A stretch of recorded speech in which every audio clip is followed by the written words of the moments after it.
DAV police public school, police line, Panipat.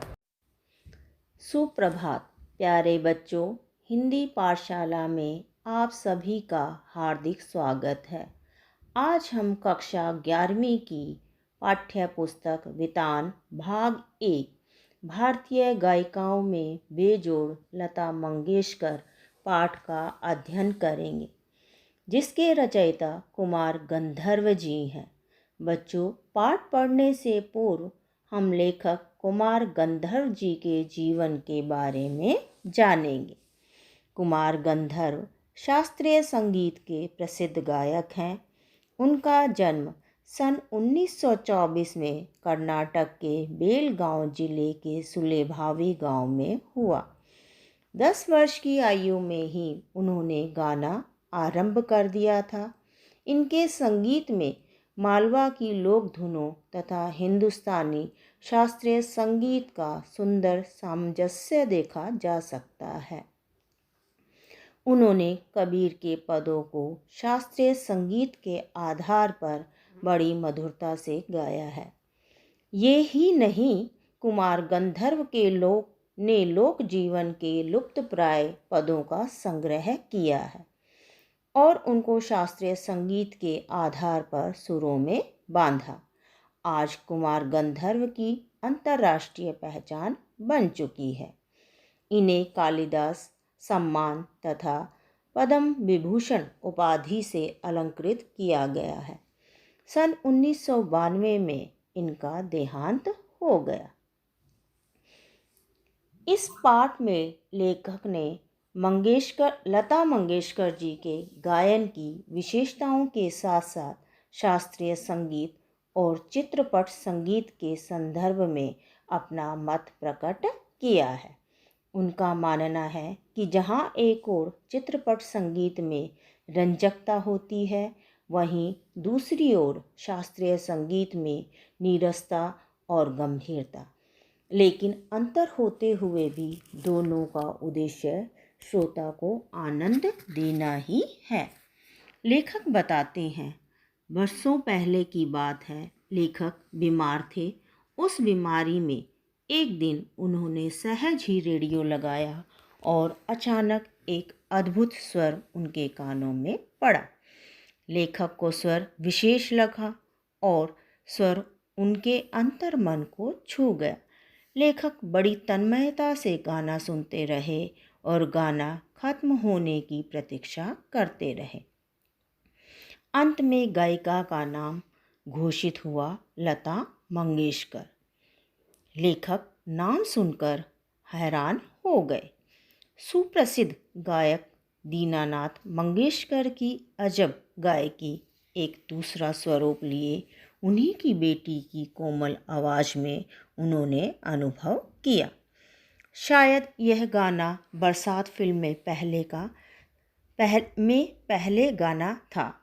लता के गाने से पहले फिल्मी संगीत में नूरजहां काफ़ी लोकप्रिय गायिका थी, लेकिन शीघ्र ही लता उससे आगे निकल गई। कला के क्षेत्र में इस तरह के चमत्कार कम दिखाई देते हैं। लता जी ने गायन क्षेत्र में शीघ्र ही अपना परचम लहरा दिया।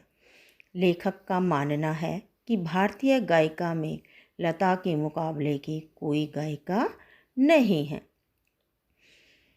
उनके गायन ने नई पीढ़ी के संगीत को संस्कारित किया। इससे शास्त्रीय संगीत के प्रति लोगों का दृष्टिकोण बदला है। लेखक का विचार है कि संगीत की लोकप्रियता, उसका प्रचार और अभिरुचि के विकास का सारा श्रेय लता जी को दिया जा सकता है। लेखक का यह भी मानना है, आज लोग लता जी के गीतों के कारण ही संगीत के विविध प्रकारों से परिचित हो पाए हैं। साधारण श्रोता शास्त्रीय संगीत की तुलना में लता जी का गाना सुनना पसंद करेगा। लोगों को राग, ताल आदि से कोई सरोकार नहीं होता, उन्हें तो मधुर गायन चाहिए।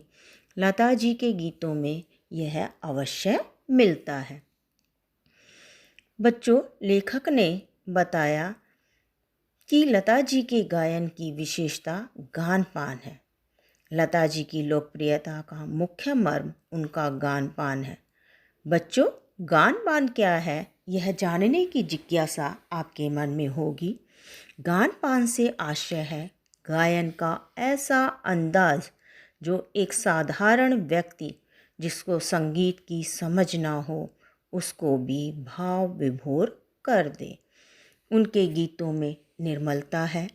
नूरजहाँ के गीतों में मादक उत्तान था, पर लता के स्वरों में कोमलता तथा मधुरता का गुण।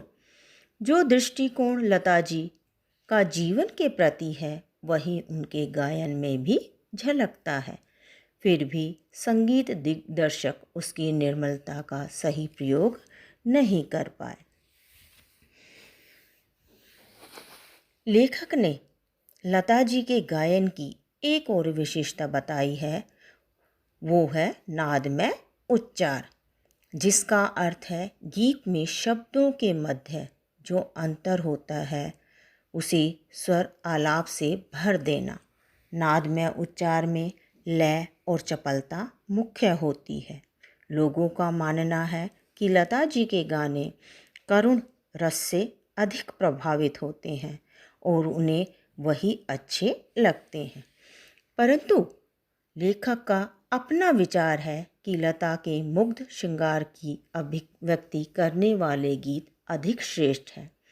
इन विशेषताओं के साथ साथ लेखक लता जी के गानों में एक कमी भी देखते हैं। यह कमी है कि लता का गाना सदैव ऊंची पट्टी अर्थात उच्च स्वर में रहता है। लेकिन इसमें भी लेखक को लता जी की कमी नहीं अपितु संगीत दिग्दर्शक की कमी नज़र आती है। लेखक का मानना है कि शास्त्रीय संगीत और चित्रपट संगीत में तुलना करना निरर्थक है। शास्त्रीय संगीत में गंभीरता है जबकि चित्रपट संगीत में चपलता। लेखक संगीत के क्षेत्र में लता का स्थान सर्वोच्च मानते हैं। वे शास्त्रीय संगीत और चित्रपट संगीत दोनों में ही निपुण हैं। पर कुछ खानदानी शास्त्रीय गायक यह मानते हैं कि चित्रपट संगीत के कारण लोगों की अभिरुचि बिगड़ गई है। लेकिन वह लेखक का मानना है कि वह बिगड़ी नहीं, सुधर गई है। साधारण व्यक्ति मात्र शुद्ध व नीरस शास्त्रीय संगीत नहीं सुनना चाहते, वे भावपूर्ण गीत सुनना चाहते हैं। इस दिशा में चित्रपट संगीत ने क्रांति उत्पन्न कर दी है। फलस्वरूप आज संगीत का क्षेत्र विस्तृत होता जा रहा है। लता जी असंख्य गायक गायिकाओं में सर्वोच्च है। देश में विदेश में भी लोग लता जी के गानों को सुनकर मस्ती से झूम उठते हैं। यह क्या चमत्कार नहीं है? और यह चमत्कार हम प्रत्यक्ष देख रहे हैं। ऐसा कलाकार अनेक शताब्दियों के बाद पैदा होता है। यह भारतवर्ष का सौभाग्य है कि लता जी जैसी महान गायिका के गायन का हम लुत्फ़ उठा रहे हैं। बच्चों, आशा करती हूँ कि आपको यह पाठ समझ आ गया होगा। धन्यवाद।